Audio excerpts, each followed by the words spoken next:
here to talk with you about things, namely Bitcoin, Solana, Ethereum, crypto, traditional markets, etc., at least for this video. And why am I talking with you about that in this video? Well, because it is Friday, and if you've been having a day of trading, you'll notice some things about the day, especially if you trade the VEPs. Right? We are having a trending day on a lot of assets like Bitcoin and Solana and others. What does that mean? Well, it means that the assets have a relatively tight width of the central range, the central daily range of the VRE. So, for example, on Bitcoin, the central daily range is at about, I think, 0.6%, 0.5%, somewhere in that vicinity, 0.6%, I think it was, of the asset value, meaning it was well below the 2% threshold. You could be tighter about that if you wanted to and say it's above 1%, but generally speaking, if it's below 2%, it tends to be a trending day. If it's above, meaning wider than 2%, it typically is a ranging day. And then Solana, we had a very tight central daily range of the VRE. And it was around 0.05% of the asset's value, something like 7 cents, right, on the price range of around 140 bucks or so when the day started. So it was a very tight central daily range for Solana today. It still is for the next several hours until the end of the day. And what have we seen on Solana? We've seen some nice trending moves. What do I mean by trending moves? Well, if you look at the Alpha Trading Entropy Indicator, which shows you when an asset is on a random walk or in a trending move, based on the actual information that tells you that, and you'll see that the asset was actually on a trending move over the past several hours and had some nice move to the upside, like on the 15-minute candles and 1 hour candles. You can see those trending moves. What did it do to deserve that? Well, nothing, just the maths. What did it do in terms of the trending moves? Well, in this case, it trended to the upside after going down to the bottom of the central weekly range, dipping a little bit below it, finding some buy pressure just off of the normal distribution range of the 4-hour time frame that was below a certain daily support level and a weekly support level. Support levels are just buy levels, by the way. It's just where there's buy pressure. And what do you know? From that 4-hour normal distribution level, it bounced and started to walk to the upside, or pump to the upside, or what you want to call it. It was buy pressure over the last several hours to the upside. And it did rather well, right? Going down from it was down at around 137 or so, and last I looked, it was up, I think, back in the 140 area, 141, 142, something like that. So, doing quite nicely. And you might think to yourself, $5 move, that's nothing. Well, okay, it's nothing, except it's not nothing, right?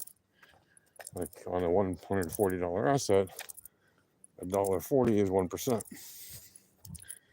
Right? So if it moves $5-6, you're talking 4% move, right? So if you caught that few percentage that it moved down before it bounced back up, you could have easily made 5, 6, 7, 8% today, trading SOL to the downside and then back to the upside. And you could have done the same thing with Bitcoin. Obviously, it was less of a move than that to the downside and the upside, at least so far, from what I've seen. But it was still a very nice trending day overall, even on Bitcoin. And you can see the trending moves that happened there as well.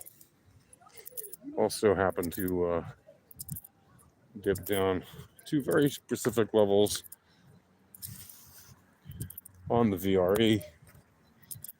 And from there, it found some nice buy pressure where it moved back to the upside. Right, and we look at all these kind of different assets across crypto, across traditional markets. Do that Monday through Friday in our live streams, right around market open, traditional market open. Right, and the reason that we cover those is because those are typically, assets that, first of all, a lot of people trade so they could learn something from it, which is really the whole purpose of our live streams in the first place, is to make sure that people can learn how to use the VEPs. That's why we give away the VEPs indicators that we do. And we give away all the educational information that we do so that you can learn for free how to use them to trade. That's literally the purpose of our organization, our community, etc. So why am I telling you this if I have already told you this in previous videos? Well, I'm telling you this because, first of all, you might not have heard a previous video. Second of all, you might need a reminder. Third of all, you might not be, really taking that step into learning, and you might be still committed to using lagging information, which I understand is very appealing to certain people.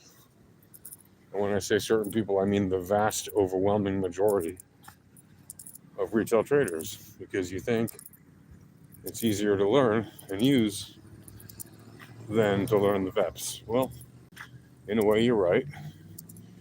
It's easier, but it's also not easier because it's wrong. It doesn't work as well. It's designed to fail. It consistently fails, and that's the one thing you can count on about it. Right? If it was working most of the time, and most of the time you'd be winning your trades using Voodoo TA and not having to constantly counter trade your own strategies and your own indicators.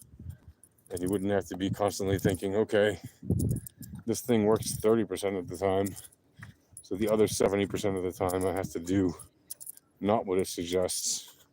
And then how do you figure out what's the percentage, and which time do you do that and which time do you follow what it says, etc. It just gets to be a ridiculous, never-ending waste of time and effort and resource. And that's why using Voodoo TA is just something I don't recommend. In fact, I recommend not doing it. Using the VEPs, you don't have to counter trade what the tools and information say. You can, but you don't have to. You can just wait for the occurrences of opportunity that tell you this is a no-brainer move, right? When all the indicators are lined up, or at least when you have 3 primary indicators in confluence telling you, yeah, this is going this way, it's generally going to go that way. You don't have to double guess it. You don't have to trade against your own tools and methods. Okay? You can just use the methods that are available with the known tools that are available. And you don't have to doubt that the tools will work. Because first of all, you practice as long as you like, since the tools are for free, right? The basic ones to get you a taste of how it works and for you to see for yourself, for you to learn the basics, right? Once you see for yourself that the basics work and that you don't have to keep second guessing them all the time after you practice, you know, do 1,000 practice trades. They don't have to be with real money, right? You can do paper trades, you can use virtual money from the exchanges, doesn't matter. You can do whatever you got to do just to run the tests so you can see for yourself, oh, okay, these tools just work. And that's the whole point. We make tools that just work. We don't make tools that don't work, right? Or at least we don't release tools that don't work, right? We create a whole lot of different tools, and we have a whole heck of a lot of experimentation that goes on in the background in our founders group where we test things and do all this stuff. But in terms of the tools we actually release to our community, if they don't work consistently and reliably, we don't release them, right? We don't. Why? Because we're the ones who use them first, right? We're the ones who actually, we put our money on the line using these tools to see that they actually work. I can assure you, none of us want to be putting money on the line every day using tools that we cannot rely on, right? Because we're not selling indicators that people buy the thousands of subscribers and stuff like that. Because you have to learn this stuff in a way that requires a little bit more effort than traditional TA. I mean, to be honest, it doesn't even, but people think it does. Why do they think that? Mostly because most traders already have been poisoned by traditional TA. So when they see something that's different and counterintuitive, they think it's harder to learn. It's really not harder to learn. It's just a matter of learning a new skill. It's a matter of learning a set of 6 tendencies. Really. How hard is it to learn 6 tendencies? Can you remember a phone number? Right? If you can remember a phone number, if you can remember an email address, right? That shouldn't be very hard. Right? It's literally 6 tendencies. Plus and plus equals plus, minus and minus equals minus, etc. Plus and minus equals minus, minus and plus equals plus. Things like that. It's really not complicated to learn these 6 basic tendencies that work for volatility and they work for entropy. And those give you the probabilities and statistics that you need to know to be aware of the likely direction of an asset on any time frame. Right? So, I'm going to keep this short. If you want to learn how to trade volatility, entropy, probability, and statistics, like I said, come get your free set of tools. Just get free access to the Volatility Starter Pack. To do that, go to alphatradinghq.com/Discord. And until we meet again, happy trading.